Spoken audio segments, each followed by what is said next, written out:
saber si ustedes tienen ese conocimiento previo.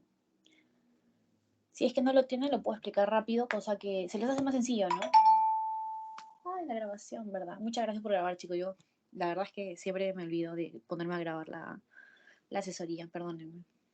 Bueno, pueden verificar si saben las constantes corpusculares. Si saben, los salteo, y si no saben, se les explico muy rápido, cosa que no se pierden, porque si no entienden las constantes corpusculares, es muy difícil que entiendan anemia. No solamente la anemia ferropénica, sino todas las anemias de las que le van a hablar, es difícil que las sepan. Ya. Miren, vamos a hablar sobre las constantes corpusculares de manera muy breve, ¿de acuerdo? Lo voy a poner, creo que tengo espacio acá. Acá mismo en el link. Cuando hablamos sobre las constantes corpusculares, vamos a tener diferentes términos que hay que tener en cuenta, constantes corpusculares. Posiblemente ustedes lo han visto cuando ven un hemograma, cuando alguna vez han estado en el hospital, les han hablado sobre esto. Lo primero que ustedes tienen es el volumen corpuscular medio. El volumen corpuscular medio es el tamaño que tiene un eritrocito y se expresa en los femtolitros. Como ustedes pueden acordarse que es el tamaño, porque volumen siempre va a ser eso, siempre va a ser tamaño. Y su valor normal, valor normal, siempre es de 80 a 100. Como les digo, se mide en femtolitros. Ahora, si ese es el tamaño del eritrocito, ¿qué pasa si está elevado? O sea, ¿qué pasa si el volumen corpuscular medio está elevado? Tú tienes un glóbulo rojo que es grande. Eso en términos médicos se dice macrocítico. ¿Y qué pasa si está disminuido? Tienes un eritrocito pequeñito. Si no es grande, no es macrocito, y es chiquitito, es microcito. Acuerden que cito es célula y macro y micro se refiere al tamaño. Y el volumen corpuscular justamente lo que mide es tamaño. Ahora, cuando hablamos de tamaño, hay otro término que hay que conocer que es la anisocitosis. Anisocitosis. La anisocitosis se refiere al tamaño diferente o desigual que puede haber entre los eritrocitos. Es decir, cuando tienes una lámina periférica y ves eritrocitos de diferentes tamaños que no siguen un orden, que no siguen una media, tú dices que tiene anisocitosis, tiene desigual número de tamaños promedios, ¿entienden? Eso es cuanto al volumen corpuscular medio. Ahora, hay otro término que es la hemoglobina corpuscular media, que posiblemente también lo han escuchado. Voy a ponerla acá ya. Volumen corpuscular medio es tamaño. Acuérdense, ustedes pueden tener eritrocitos grandes si es que el volumen corpuscular está alto y pueden tener glóbulos rojos pequeños si es que el tamaño está variado por el volumen corpuscular medio disminuido. Ahora, también tiene la hemoglobina corpuscular media. Indica la cantidad de hemoglobina que hay en cada glóbulo rojo. Se supone que ustedes saben que la hemoglobina está compuesta de hierro. Entonces, cuando esos enlaces químicos reciben un reflejo de luz, se manifiesta de un color rojo. Entonces, la hemoglobina corpuscular media nos va a dar el color. Voy a poner acá, color. Ahí le voy a poner otro color. Ahora, también tiene valores normales. Los valores normales de la hemoglobina corpuscular media ya no se van a medir en fetolitros, sino en picogramos. El valor normal es de 26 a 32 picogramos. No me alcanza ya. ¿Qué pasa? Como yo les dije, esto mide color. Entonces, normalmente tú tienes un eritrocito normocrómico, normo de normal y crómico de color. ¿Y qué pasa si tienes una hemoglobina corpuscular aumentada? Tienes mucho color, hipercrómico. ¿Y qué pasa cuando tienes una hemoglobina corpuscular media baja? Tienes poquito color, menos color, hipocrómico. Luego tienes la concentración, vamos a poner por aquí, concentración de hemoglobina corpuscular media. Yo les dije que la hemoglobina corpuscular media es la hemoglobina que hay por cada eritrocito. En cambio, la concentración de hemoglobina corpuscular media es la concentración de hemoglobina, pero en 100 mililitros de hematíes, o sea, en un determinado volumen de hematíes. Su valor normal va de 32 a 37%. La fórmula que tiene pues, es en porcentaje porque la fórmula es hemoglobina entre hematocrito por 100, por ese caso. Luego tienes el Red Cell Distribution Width, que es más conocido como el RDW, más fácil que se aprendan. Y este es el que mide la anisocitosis. ¿Por qué? Porque mide la variación de tamaño. No mide solamente el tamaño, mide la variación entre los eritrocitos y su tamaño. Entonces refleja qué cosa, la anisocitosis.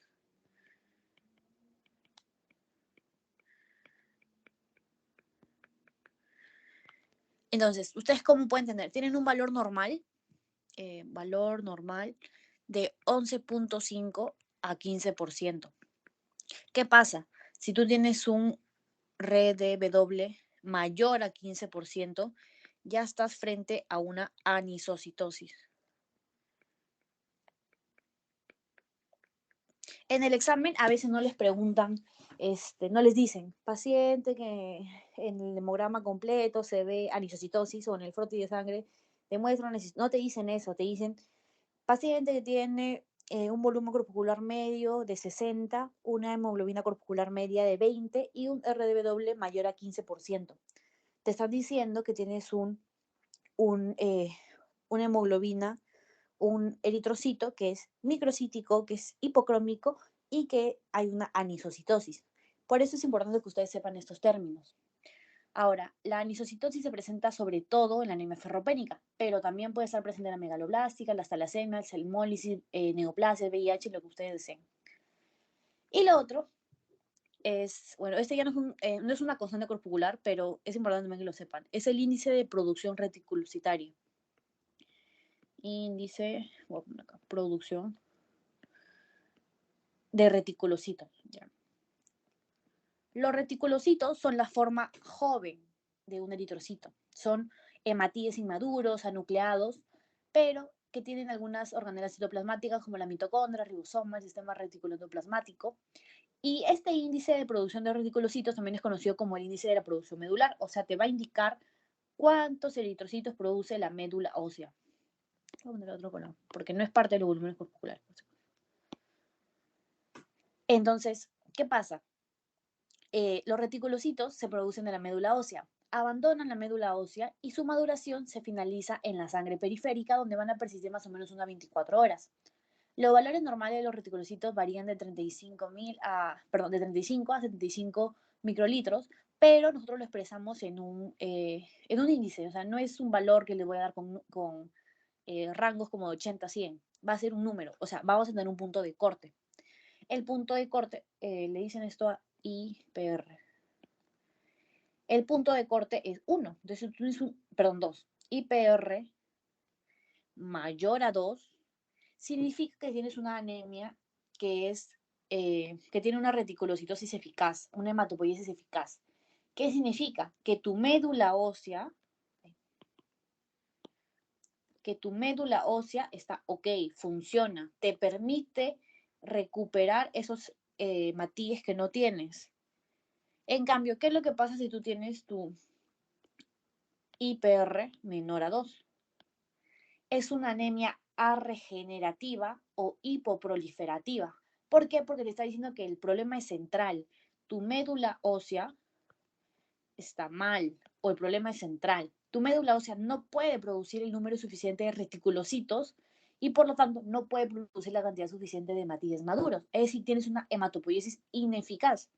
Puede verse en las alteraciones de las células madres, en la invasión medular, déficit o trastorno metabólico de factores eritropoyéticos también se ve, porque si no tienes sustrato, no tienes material con que hacer los eritrocitos, no vas a producir eritrocitos, es lógico. Si no tienes hierro, si no tienes ácido fólico, si no tienes vitamina B12, no puedes producir eritrocitos.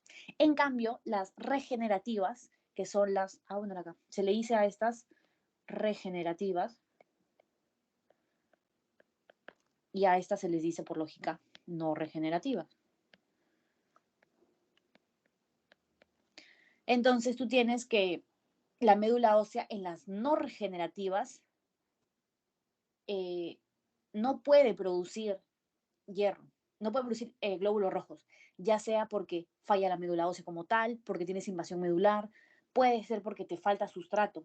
En cambio, en las que tú sí puedes producir, o sea, son regenerativas, tienes anemias con hematopoiesis eficaz, se debe a que, por ejemplo, tú has perdido mucha sangre y tu médula ósea produce para poder compensar esa pérdida que has tenido.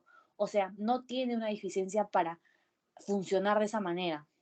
Y las anemias generalmente se clasifican dependiendo de sus constantes corpusculares o te las dividen según su índice de producción reticulocitaria. Son dos formas que te las pueden presentar. Entonces, ya que hemos hablado sobre esto, ya creo que pueden entender un poquito más qué cosa es la anemia y cómo vamos a hablar de anemia ferropénica, porque acá en adelante, cuando yo les hable de anemia ferropénica, les voy a decir que es una anemia microcítica, hipocrómica, hipoproliferativa o regenerativa que tiene anisocitosis. Y supone que ustedes ya tienen que entenderlo, porque ya se los expliqué. Ya. Esta es la tabla con Donillo. Vamos a hablar sobre qué es la anemia en general, su grupo de riesgo, la fisiopatología, etiología, sintomatología, diagnóstico y tratamiento de la anemia ferropénica. Entonces vamos a empezar con lo básico. La anemia se causa por la deficiencia o la disminución de la hemoglobina en sangre. Ahora, es diferente que yo te hable sobre un joven, voy a poner acá, varón de 24 años, que encima es bien fuerte, tiene sus músculos, a que yo te hable de un niñito o que te hable de un bebito. Totalmente diferente. La anemia varía, o el punto de corte de hemoglobina varía dependiendo de la edad. Y varía debido a que en diferentes etapas de la vida nosotros tenemos diferentes exigencias metabólicas, por así decirlo. Por ejemplo, cuando estamos en la adolescencia, más o menos a los 14 años, tienes que tener una buena hemoglobina. ¿Por qué? Porque estás en desarrollo. Lo típico que te dicen, ¿no? Ay, es que tú tienes que comer bastante porque estás en desarrollo. Es verdad, estás en desarrollo, estás en un crecimiento, o al menos en la adolescencia se produce un crecimiento que implica que tú tengas reservas nutricionales. Eso pasa también en el embarazo. En el embarazo tú estás gestando y necesitas tú darle nutrientes a otro ser, a otro organismo. Entonces, ¿qué es lo que pasa? Tú tienes que tener suficiente para ti y para otra persona, ¿entienden? Pasa también en niños. ¿Por qué? Porque los niños también, como dicen, ¿no? Los niños crecen muy rápido. Eso es verdad, los niños crecen bastante rápido y necesitan tener recursos para seguir creciendo, para seguir produciendo hemoglobina, para seguir produciendo eritrocitos. Porque como yo les dije, al final el hierro es un sustrato y tu médula ósea sin hierro no produce los eritrocitos correctamente. Entonces, la anemia varía según grupo de edad, varía según sexo y varía en caso de las mujeres si son mujeres gestantes o no son gestantes. Por eso te ponen acá en la clasificación mujeres no gestantes, bueno, mayores de 15 años, y te ponen acá mujeres gestantes.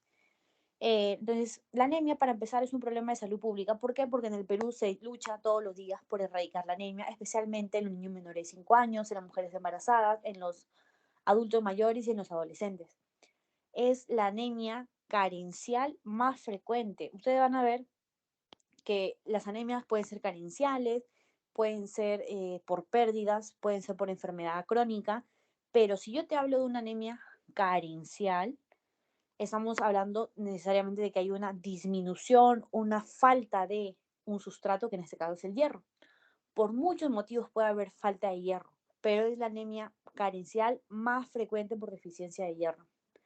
Ahora, ya que les hemos mostrado este cuadro, no es necesario que se lo memoricen o que sepan que en mujeres el punto de corte es 12 y que en los varones es 13.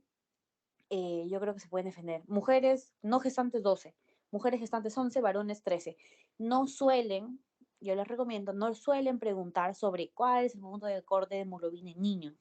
No suelen preguntarte eso, te suelen preguntar en mujeres que no gestan, mujeres que gestan y en varones. ¿Por qué? Porque son diferentes, por eso hay que tenerlo en cuenta. Ahora, te vamos a hablar sobre los grupos de riesgo. Más o menos para empezar, el hierro de la dieta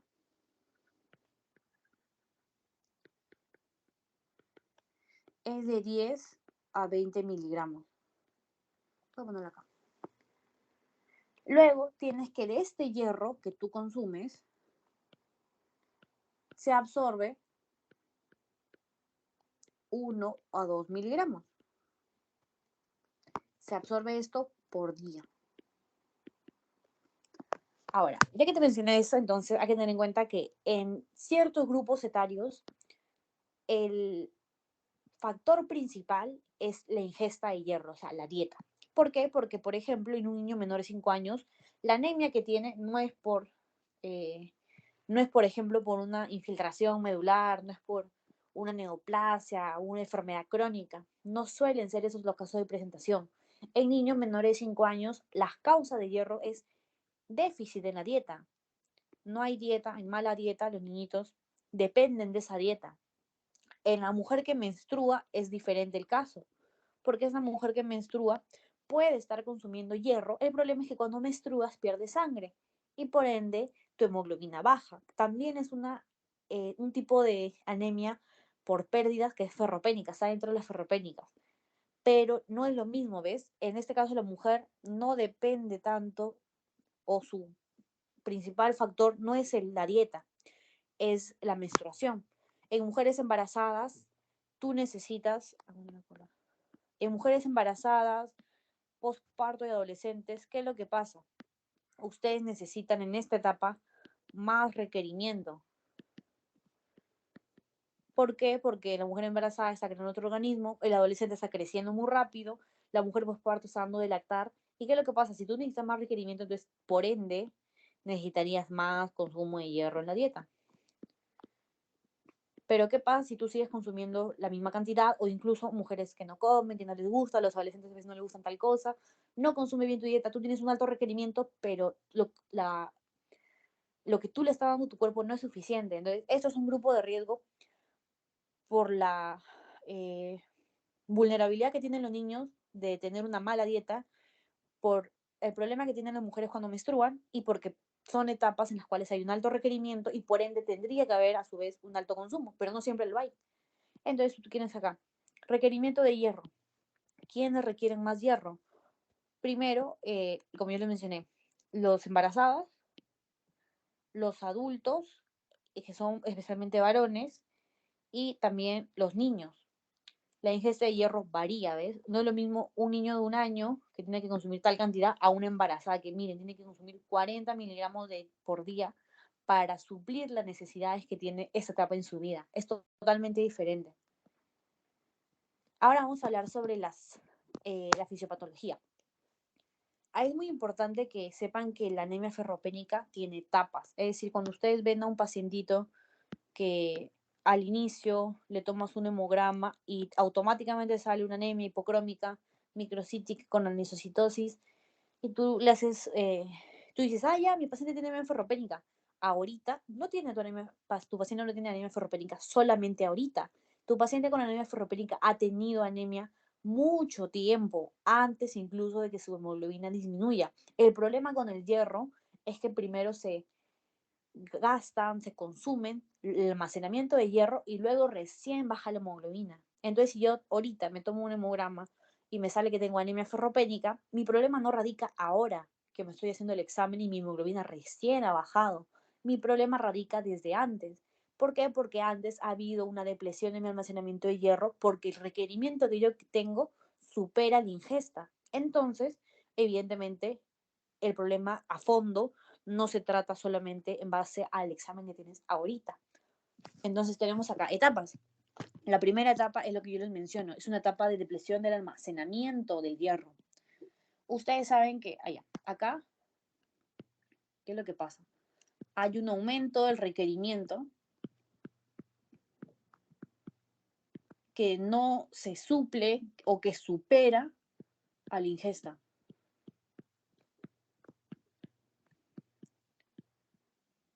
Entonces, ¿qué pasa? Tu reserva de hierro, ¿cuál es el almacenamiento del hierro para todo esto? La forma que se almacena el hierro es la ferritina. Ustedes se acuerdan, ferritina, almacenamiento de hierro. La ferritina circulante va a estar disminuida. ¿Por qué? Porque tu reserva de hierro ha disminuido. Hay deficiencia de hierro sin anemia. Ustedes dicen, no, pero esta clase es sobre anemia. En esta etapa, tu hemoglobina está normal, pero tu ferritina está disminuida. Tienes todavía hemoglobina, pero tu almacenamiento de hierro expresado en ferritina está disminuida. pueden acabarse todas las reservas de hierro y aún así hay suficiente hierro en el cuerpo dentro de la reserva lábil de recambio diario de glóbulos rojos para la síntesis normal de la hemoglobina. Entonces, en esta etapa todo es normal. La hemoglobina está bien, el RDW está bien, la saturación de transferrina está normal, pero la ferritina está disminuida. Esa es la clave de esta etapa, ferritina disminuida. Luego tienes una etapa con depleción del transporte de hierro. Todavía ven que no hemos hablado sobre el hierro como tal. En este caso, el transporte de hierro se hace mediante la transferrina.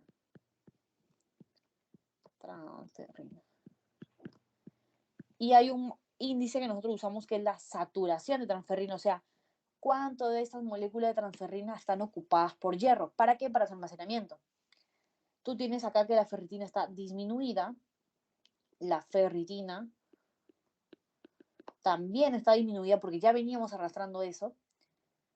El TIBC, el TIBC es la afinidad que tiene la hemoglobina para unirse al hierro, ¿entienden?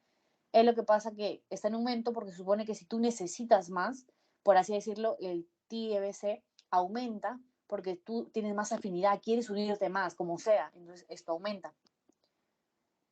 Y el hierro sérico comienza recién a disminuir, entonces el hierro como tal puede estar normal o puede estar disminuido, pero muy poco disminuido, está recién empezando a disminuir. Puede incluso estar normal, pero hay un agotamiento progresivo del hierro. Entonces la hemoglobina va a estar disminuida ligeramente, la saturación de la ferritina disminuye, la ferritina sérica disminuye aún más, porque acordémonos que ya venía la ferritina baja, y la saturación de transferrina, la transferrina se mide con la saturación de transferrina, disminuye. Ahora sí viene la etapa número 3. La etapa número 3 es la depleción funcional del hierro. En este caso, ustedes tienen que al fin la depleción del hierro ocurre. En esta etapa ya puede haber, en el hemograma, puede haber una disminución del hierro como tal. Tú tienes todo lo que ya veníamos hablando, disminución del hierro funcional. Ya tienes, en este punto ya tienes ferritina baja. Ya tienes saturación de transferrina baja. Ya tienes el TIP elevado. Ya tienes todo esto. ¿Qué es lo que se agrega? Una deficiencia funcional, es decir, el hierro no está disponible para la producción de glóbulos rojos. Pon acá. No disponible. ¿Para qué? Para crear nuevos glóbulos rojos. Glóbulos rojos. Entonces tú tienes acá la hemoglobina disminuida, disminuida, disminuida. Triple disminuida, ya, para que se acuerden. Entonces, puede haber dos mecanismos. Puedes tener una anemia por enfermedad crónica, por inflamación, o que puedes tener, o sea, si tienes una anemia por inflamación, una anemia crónica, hay un bloqueo de la liberación del hierro de los macrófagos a la circulación. No tienes hierro, no porque no hayas ingerido, sino porque no puedes liberarlo hacia la circulación.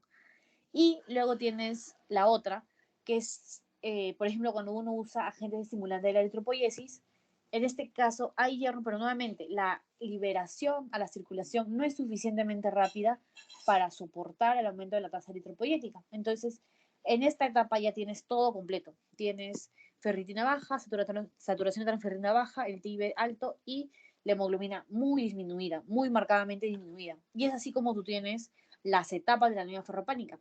A ti te pueden preguntar, paciente varón que viene y se encuentra en la primera etapa de la anemia ferropénica, ¿qué es lo que tú esperas encontrar? Y te pueden poner hierro bajo, no. Hemoglobina baja, no. Ferritina baja, sí. Eso es lo único que tú esperarías encontrar, porque yo les dije en la primera etapa, todo está normal, lo único que está bajo es la ferritina. Y te pueden poner lo mismo con la segunda etapa o la tercera etapa como tal. Me parece que eso no se lo explican en su teo, pero sí, ahí me acuerdo que me dio un examen, en un pasito. Y luego tienes la etiología. La etiología vamos a resumirlo en 3 causas simples y concretas. tienes la disminución de la ingesta dietética, o sea, del hierro hemodietético. Hay que tener en cuenta que el hierro hemo se absorbe mucho más que el hierro no hemo. O sea, es mejor que tú consumas hierro de origen animal que vegetal. Luego tiene la disminución de la absorción de hierro. Ahora, ¿qué es lo que pasa? Hay diferentes enfermedades que te pueden causar esto. Una de ellas es la enfermedad celíaca, la gastritis atrófica.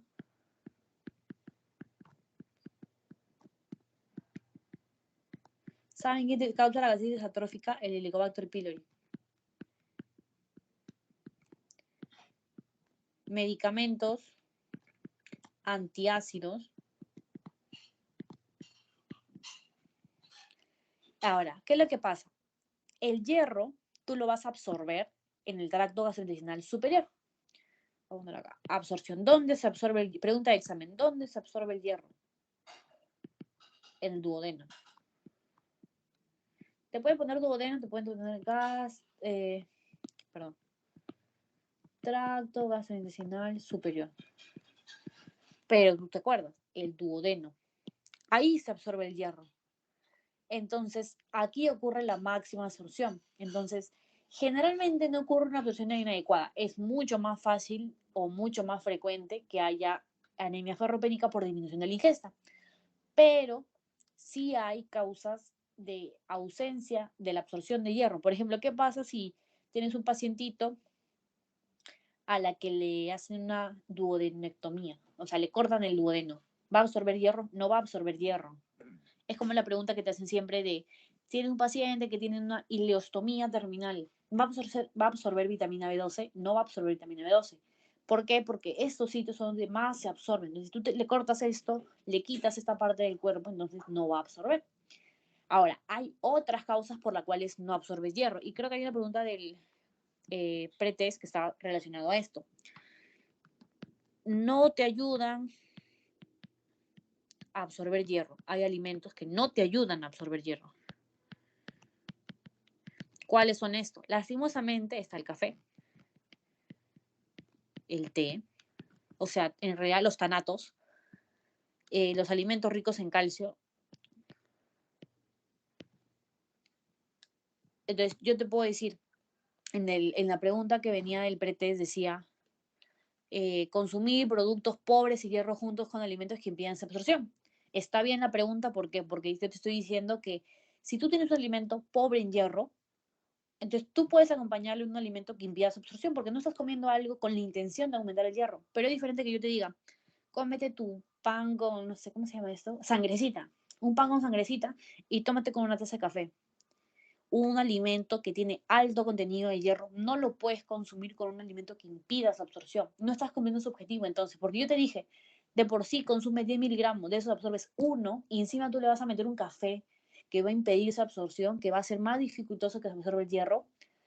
No se puede. ¿Cuáles son los alimentos que sí ayudan a absorber? Sí, absorción, los betacarotenos, hay betacarotenos. Los betacarotenos se encuentran en todo lo que sea anaranjado, la papaya, eh, el zapallo, ese es el pigmento amarillento que tienen las frutas y los verduras, betacaroteno. La vitamina C también te la recomiendan, las hojas verdes, por ejemplo, la espinaca. La lechuga no tanto, la espinaca más que todo. Entonces, si yo te digo, consumir productos pobres en hierro junto con alimentos que impiden su absorción, te estoy diciendo que es preferible de que te comas, no sé, pues, eh, un pan con queso que no tiene casi nada de hierro con tu vaso de leche, a que te comas tu pan con sangrecita con un vaso de leche. ¿Por qué? Porque yo le estoy diciendo que el café, el té y los alimentos que tengan calcio, como el caso de la leche, impiden que absorbas el hierro. Así que esa pregunta del predis sí está bien planteada. Sino que me da confusa, me da tramposiña. Pero así me preguntaron a mí, entonces yo se lo pongo para que no los agarren desprevenidos. Y luego tiene las pérdidas de sangre. Ahora, cuando yo dije absorción, yo les dije, ¿no? Es mucho más frecuente el problema con ingesta de dieta.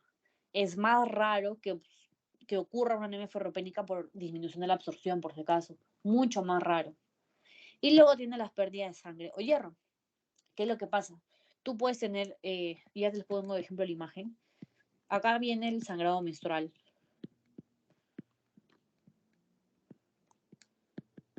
Cuando es abundante, por ejemplo, tienes una paciente que tiene miomas, va a sangrar bastante.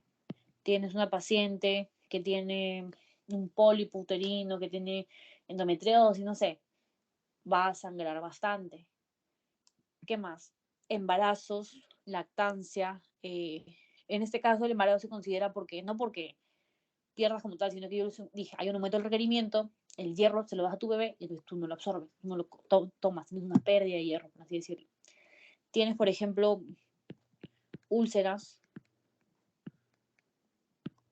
pépticas. ¿Por qué? Porque si esas úlceras sangran, si sangran, tienen microsangrados, tú estás perdiendo poquito hierro, poquito hierro, poquito hierro, y así se hace grande, ¿entienden? Tienes los cánceres, especialmente el colorectal, que sangra, suele sangrar bastante. Yo he visto pacientes en emergencias que vienen por literalmente un sangrado como tal, le sale bastante sangre y ellos se dan cuenta al momento que se limpian cuando salen del baño. Y tienes otras causas, ¿no? Puedes perder, si es sangrado, o sea, consideren sangrado crónico. ¿Por qué? Porque el sangrado agudo no te da anemia ferropénica. Consideren crónico, por favor. Esta también es pregunta de examen. Si te dicen paciente que tiene, paciente que viene por una herida de bala y ha perdido tal cantidad de sangre, el mecanismo ahí no es la pérdida de hierro o de sangre. No es un estadio crónico, es algo agudo. Si yo a mí me meten un balazo y pierdo 2 litros de sangre, evidentemente voy a tener una anemia, chicos, voy a tener una baja hemoglobina, un bajo hematocrito. Pero cuando hablas de pérdida de sangre en una anemia ferropénica, estás hablando de un sangrado que es crónico. Una úlcera que viene sangrando un año, tienes tú un cáncer colorectal que me sangra una vez al mes, todos los meses, sangrados menstruales en mujeres que ustedes saben, sangrado menstrual no es algo agudo, o sea, la mujer menstrua todos los meses pierde sangre, pierde hierro, es sangrado crónico. Si es agudo, para empezar, no sería hipoproliferativo, sería regenerativo. ¿Por qué? Porque como yo les dije, si tú tienes un sangrado agudo, entonces al toque tu médula ósea dice, tengo que producir bastante, entonces se regenera rápido. Pero en este caso, cuando es un sangrado crónico, tu médula ósea no lo toma en cuenta. Tú no produces ahorita sangre ahorita por la regla y mi cuerpo dice, estoy sangrando, es una amenaza enorme. No, está acostumbrado a esto mi cuerpo. Entonces, cuando tengan en cuenta sangrado, hemorragias, tengan en cuenta que si es ferropénica, anemia ferropénica, es un sangrado crónico. Luego tienes acá la sintomatología y el diagnóstico. Hay algo que se llama el síndrome anémico. No le puse mi diapositiva. El síndrome anémico es un conjunto de síntomas que se caracterizan por presentar, por ejemplo, palidez, cansancio, bastante fatiga, puedes tener incluso mareos, todo lo que puede tener una persona con anemia. Ahora, ¿qué es lo que pasa? Ustedes eso lo pueden ver en el examen físico. Tú, para decir que él tiene síndrome anémico, en lectoscopía, en el examen físico por lo corregional, en piel y mucosas tú puedes ver la palidez. En ectoscopía tú puedes decir, mi paciente está pálido, yo le bajo aquí la cuenca del ojo y su mucosa ocular está pálida. O sea, no necesitas todavía un laboratorio. Tú cuando ves una persona que siempre anda cansada, que se duerme en todo sitio, que encima a veces se marea, está pálido como una hoja de papel, a pesar de que tiene un color trigueño quizás, tú asumes, puedes decir, este paciente puede que tenga anemia, tú tienes una presunción diagnóstica. Ahora, tú eso obviamente lo tienes que corroborar con un laboratorio. Yo con la ectoscopía no puedo decir, sí, ese paciente tiene anemia, porque yo no tengo ojo de laboratorio, chicos. Tengo que tener en cuenta una presunción, en base a eso pido un laboratorio y recién me va a salir tal cosa. Entonces tú tienes acá, ¿cómo tú diagnosticas una anemia? Evidentemente, anemia como tal, solamente anemia, tienes la disminución de la hemoglobina. Ahora, ¿cómo tú puedes decir que esa anemia es hemoglobina o hematocrito, chicos? ¿Sabes? Puede ser cualquiera de los dos. ¿Cómo tú dices que es ferropénica? ¿En qué me baso? Tienes una ferritina disminuida, saturación de transferrina disminuida, baja. Hay una prueba, que es la anemia que se resuelve con la administración de hierro, que se le dice una prueba terapéutica, ¿de acuerdo? Tú tienes un pacientito en la cual sospechas que tiene anemia ferropénica, terapéutica. Tú le administras hierro oral y no te va a subir la hemoglobina, ojo, ¿ah? No te va a subir la hemoglobina, te va a subir la ferritina. Si tu ferritina aumenta, entonces tú puedes decir, ah, sí, este pacientito tiene una anemia ferropénica porque responde bien a la administración de hierro oral. Esa es una prueba terapéutica. Y luego tienes ausencia de hierro teñible en la médula. O sea, bueno, eso es ya estudio más especializado. Y tienes tú que cuando evalúas el hemograma, tú vas a encontrar hemoglobina disminuida, el RDW mayor a 15. ¿Qué significaba eso? Anisocitosis.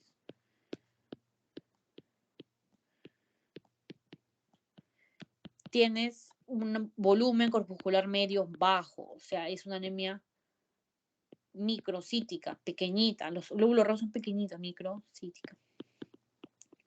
Tienes una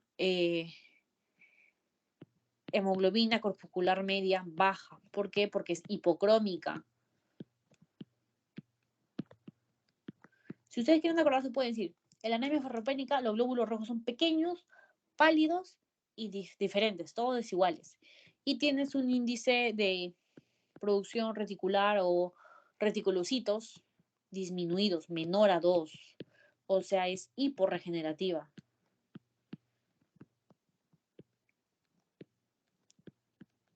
Ahora, las anemias, cuando son hipocrómicas, microcíticas, no siempre es por anemia ferropénica, puede haber otras causas, enfermedad crónica, por ejemplo.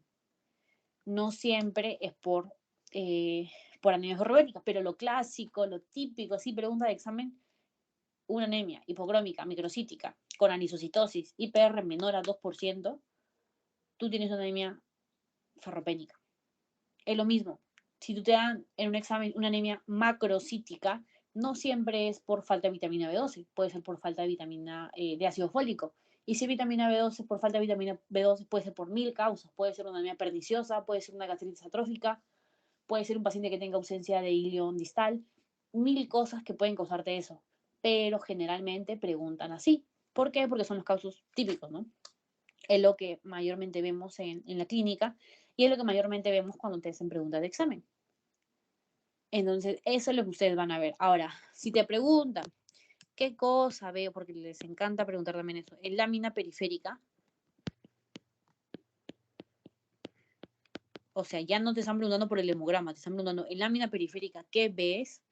Tú vas a decir anisocitosis, la diferencia del promedio, del tamaño. Puedes ver poiquilocitosis, y vas a ver hematíes, bueno, en glóbulos rojos mejor, glóbulos rojos microcíticos hipocrómicos.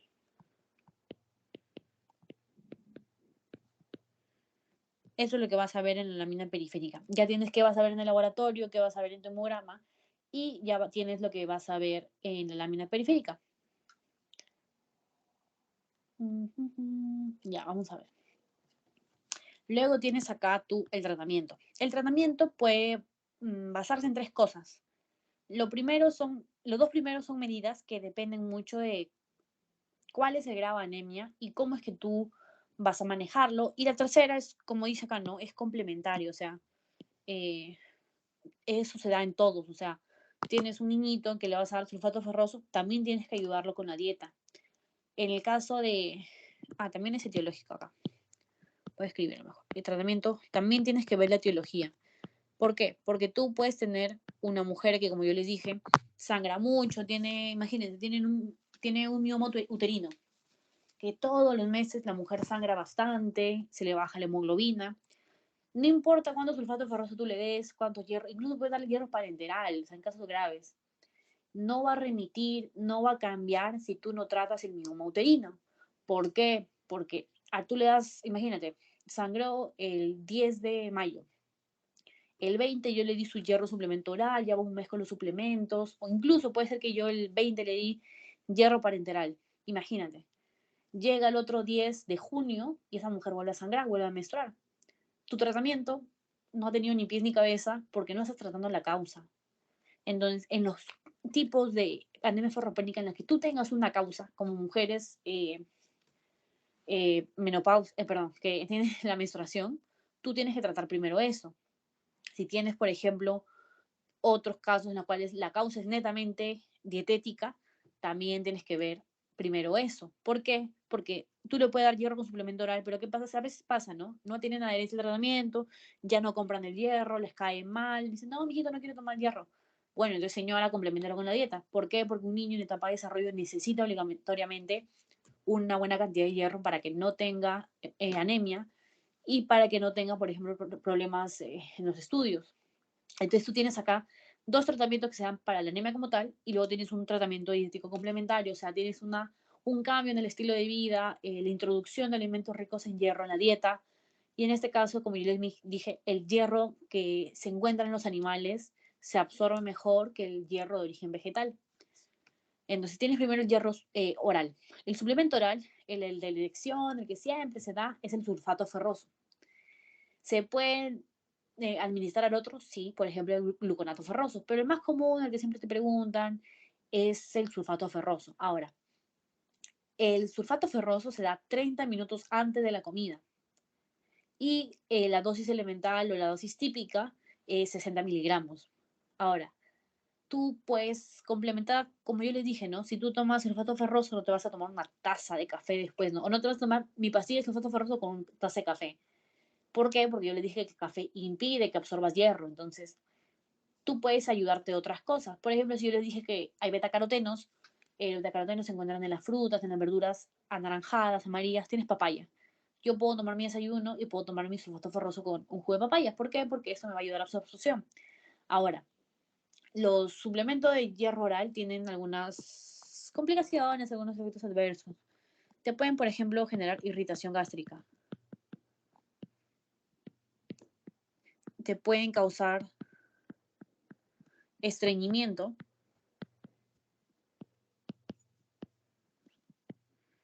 Y te pueden causar cambios en la coloración.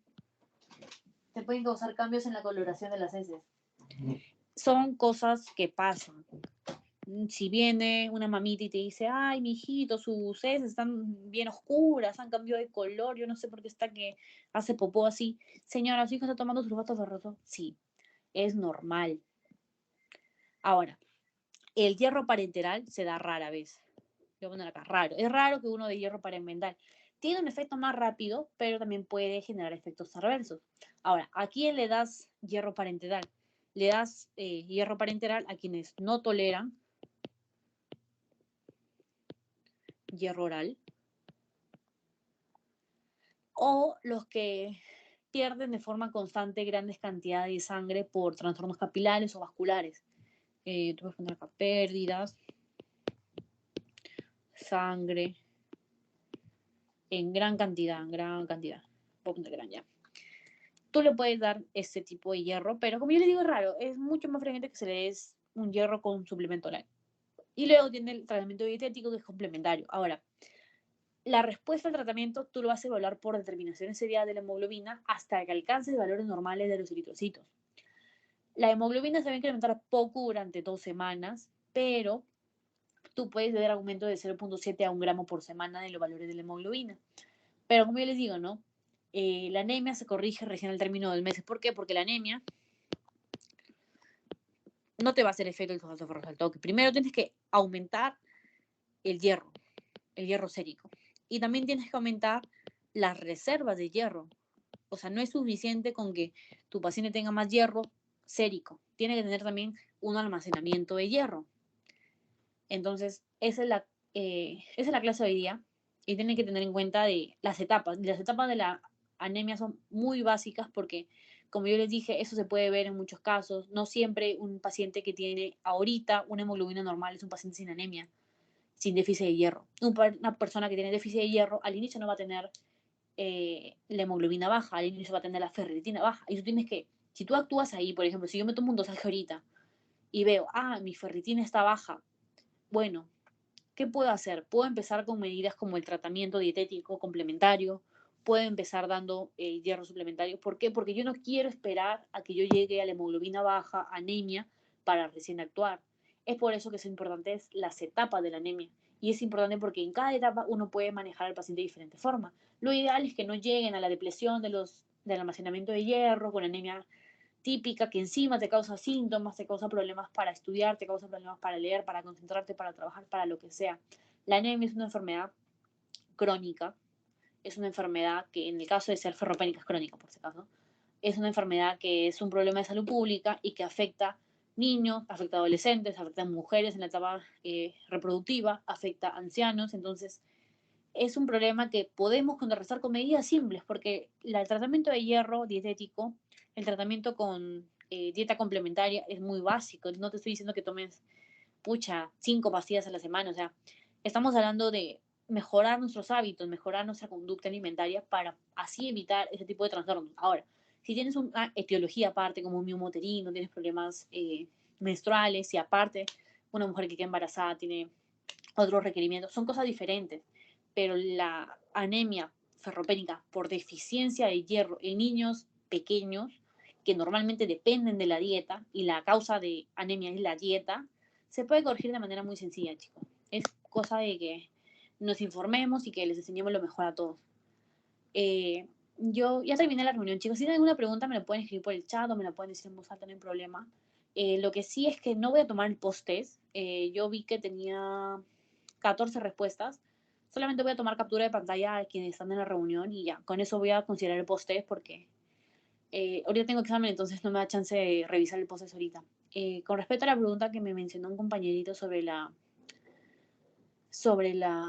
medida de prevención de anemia ferropénica que vino en el PPT, esa pregunta es correcta. De hecho, yo la saqué del PPT porque el PPT, si no me equivoco, no ha cambiado de que yo estuve en Medicina 2, que el semestre pasado, entonces ya les expliqué por qué consideré esa respuesta, te lo pueden preguntar en el examen, tiene que usar un poquito su lógica, y también era por descarte, ojo, porque las otras opciones decían no consumir alimentos ricos en carne, pescado, mariscos, y estoy diciendo que el hierro se encuentra más en origen animal, entonces no consumir alimentos ricos en carne, entonces no es.